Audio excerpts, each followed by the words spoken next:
morning to everyone and welcome to episode 4 of Off Script by Zeitgeist. Today we have with us Ms. Suruchi Gandhi and she has just given a guest lecture on her experience in the media field and how she has worked with various different companies and AI and everything. And she's helped our SYs understand what the media field is like so that they don't make the same mistakes that ma'am might have made us or seen other people make in their careers. So, a very good morning to you, ma'am. Very good morning. We'll get straight into the questions. The first question I have for you is, you spent 18 plus years across digital, TV, print and integrated media. What part of this journey has shaped you the most as a professional and as a person? I think the part that shaped me completely was my constant learning, constant desire to evolve, and I think that's really helped me move across industries. Understanding my clients very well, I think that's very important. So, I think these things have really helped me in my whole journey. Second question I have for you is there a specific campaign or partnership you are most proud of? One that reflects your personal creative philosophy? I think years back, I had done something with Unilever. We had done a campaign for Dove.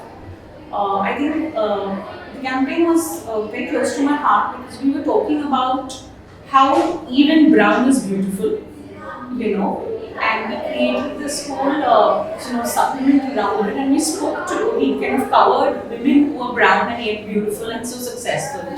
So I think it broke scenes, and that's something that's closest to my heart. For students entering media today, what new age skills are absolutely non-negotiable? Adaptability, absolutely non-negotiable. Upskilling, non-negotiable. I think these two skills are required at the moment and will help them survive. How do you ensure that branded content continues to feel authentic and not forced onto the audience?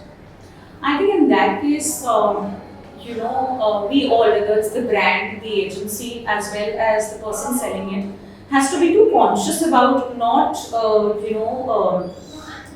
overdoing it with the brand. The brand doesn't need to be exposed throughout. It has to be done very intelligently and very smartly. So I think branded content needs to win there. Brands also need to understand that and not make it look like a commercial. It should be a innovative messaging format where the brand is very seamlessly integrated. Are we moving towards a world where content influences brands or brands influence content?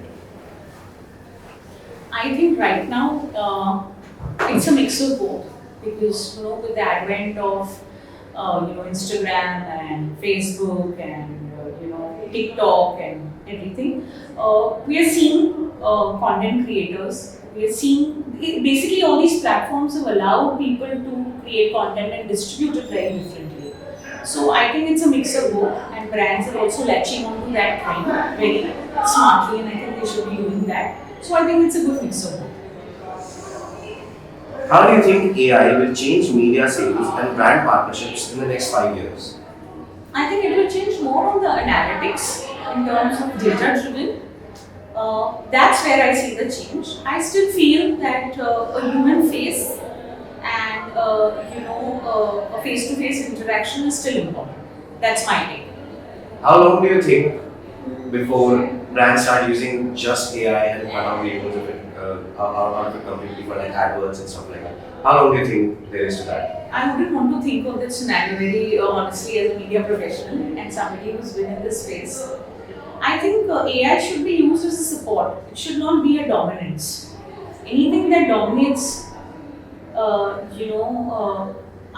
am not too much in favor of that. So I think AI is great. It's making life easier for everybody. Things are getting far more organized, but it should be used intellectually. It should not overpower human resource. Can you recall a career-defining moment that shaped how you approach brand partnerships today? Okay, so I remember, there was an alcohol brand called UDB, Johnny Walker, and they couldn't advertise directly, surrogate advertising. So in Times of India that was given to me as a pet project that get alcohol brands to advertise. Then we'll see how it works. And I remember that I went to this brand. I worked day in and day out understanding, and I said, okay, I have to do something very differently. And there was publication called Brand Equity those days. It doesn't exist in print format. It's now in digital format. And we created a brand equity agency reckoner. We ranked agencies those days. And at each page of the reckoner, we just wrote, Johnny Walker, keep walking. Johnny Walker, keep walking. Progress. So I think that till date remains the most challenging project for me. Alright, and the last question that I have for you is, what would you tell our viewers or some other students who want to get into the media field? What advice would you give them about where media is going today and how to approach media companies for jobs and internships? I think media is at a very dynamic space right now. It's evolved a lot. We've seen a very drastic transformation from broadband, from a TV specific to data-driven and digital media ecosystem. I just like to tell people that evolve with this trend, learn what is happening, upskill yourself, and go with the open mind. Some things don't change. Yes, the formats have changed. AI has come into play, analytics has come into play, but some things remain the same. You yet need to understand your customer, deliver brand solutions or deliver solutions as per what your customer wants, and that will always work. Alright, well that's it for today's episode, guys. I've been your host, Andy Cruz with Ms. Suruchi Gandhi, and we will see you in the next one.